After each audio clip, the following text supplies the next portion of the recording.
They could see the hairy back and big butt cheeks pretty clearly for a few seconds. I would have loved to see the pictures of the butt cheeks. Hello and welcome back. This is Tommy Breakfluid, and I have a great story from Michigan about a credible sighting of Bigfoot. Now, this is great news for all of us Bigfoot believers, and today to celebrate, I'm wearing my Moose Squatch t-shirt. The truth is out there. We just gotta keep looking. Now, this story comes from Monroe, Michigan, which is halfway between Detroit and Toledo. Now, this story is from Edward and his son, who were fishing out in Monroe on May 18th. So this is very recent. This just happened. Now, I have the report pulled up from the Bigfoot Field Research Organization, and the head of this organization is Matthew Moneymaker, which is a great name. You may know him from the show Finding Bigfoot. He was one of the co-hosts of that show. And this is a Class A report. Matthew believes that it is a very credible report. So let's get into it. So on May 18th, 2025, Edward and his son were out fishing in Monroe. So let's get into it. Now, this report is from Edward and his son, who Matthew has gotten their statement from it, and this is their statement. I was bow fishing today with my son around 11:30. We walked down the creek, Plum Creek, past 4 bridges, railroad bridges, and headed into the marsh. 100 yards past into the marsh, the dogs scared up something that was bedded there. Trees were shaking. We thought it was a group of deer. We continued on 200 more yards to the creek basin in the marsh. We sat and enjoyed the wildlife for a little bit. We headed back through the cattails and saw a lot of deer beds. On the way to the first bridge, we crossed the first bridge and was between that and the second bridge. We heard sirens in the distance. My son said, "Do you hear those?" I sat down with my bow and arrow to get out my cell phone and earbuds. I wanted to listen to the police scanner app on my phone to see what was happening. My son was behind me and the dog was off to the right. All of a sudden, I heard rustling in the trees to the left and a huge thud hitting the ground from the tree. A big heavy animal hit the ground and crouched and started moving towards me through brush. My dog fired off from the right of me towards the creature. The dog almost got to it, but the creature shot off extremely fast through the trees and the brush. The dog chased the creature up the slope and over the train tracks. I then called for my dog to come back. My son said, "Holy crap, what was that?" It was as big as a bear, but it looked like a gorilla. We walked back but we heard something crunching on the ground behind us. We left. Now, it's possible that it was a bear, but highly unlikely because bears do not go that south of Michigan, because this is really south of Detroit. Now, in Matthew's investigation, he asked some follow-up questions, and enough to discern that it was not a bear. Edward said that it looked like a gorilla. It ran on 2 legs. So Matthew believes that this is a Bigfoot sighting. No, before you ask, there is no video evidence or photograph. This incident happened in less than 10 seconds, which is not enough time to pull out a camera or record anything, which would have been great evidence for us, so we'd have to take it with just their statement.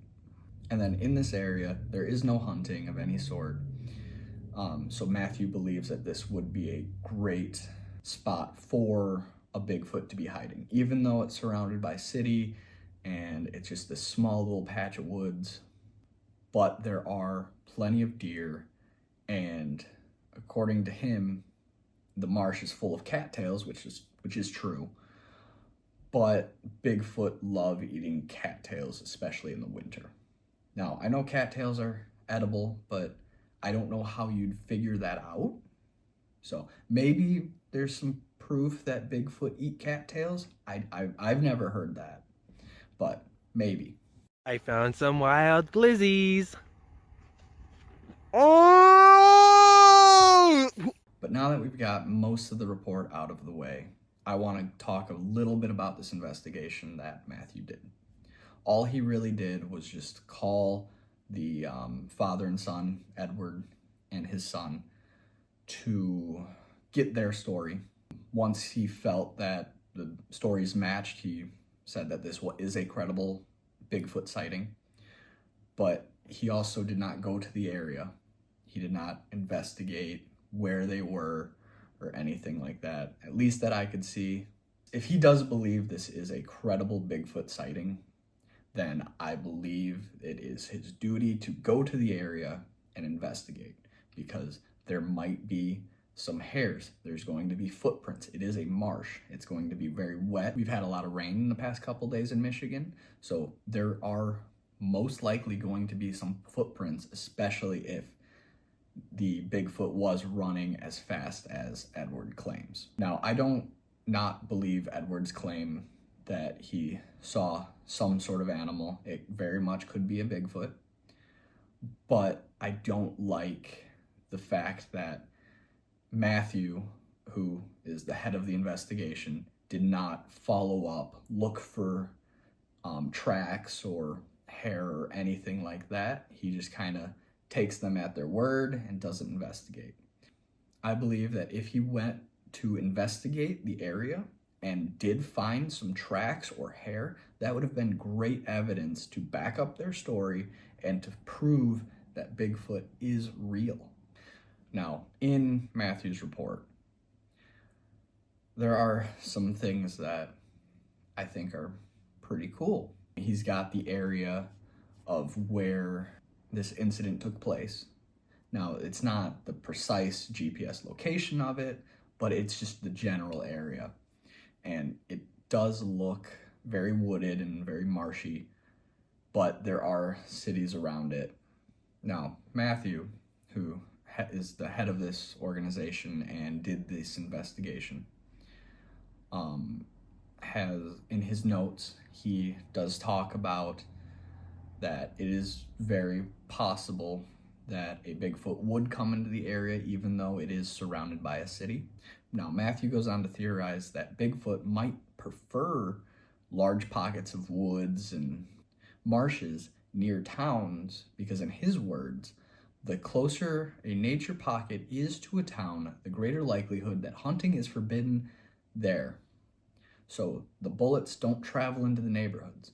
The area becomes a de facto safe haven for deer herds. Bigfoot look for deer, so they will sometimes end up in pockets of woods near towns like Monroe when there is enough plants and animals to sustain them. Now, to me, this isn't that big of a wooded town. I will have pictures up where the location came from.